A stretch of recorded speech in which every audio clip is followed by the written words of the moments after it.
Makin tinggi suhunya, es di kutub cair. Es di kutub cair, lautnya makin lebar. Lautnya makin luas, makin banyak oksigennya. Bukankah begitu?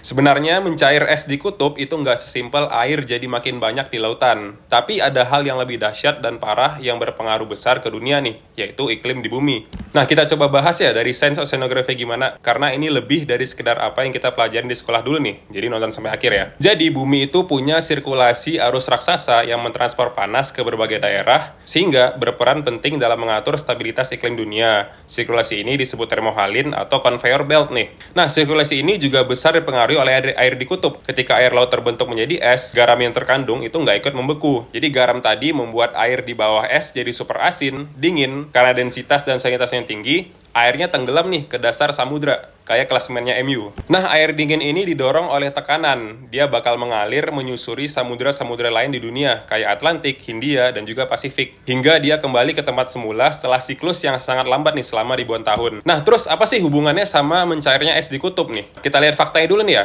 Selama beberapa tahun terakhir, suhu bumi itu meningkat pesat karena global warming nih. Diikuti luasan es di kutub yang berkurang secara signifikan, baik di Arktik maupun di Antartika. Nah, mencairnya es di kutub ini mengakibatkan laut kedatangan air tawar dengan jumlah raksasa nih. Akibatnya mengganggu sirkulasi termohalin tersebut, khususnya di sekitar Samudra Atlantik. Jadi ada sirkulasinya sendiri bernama amok.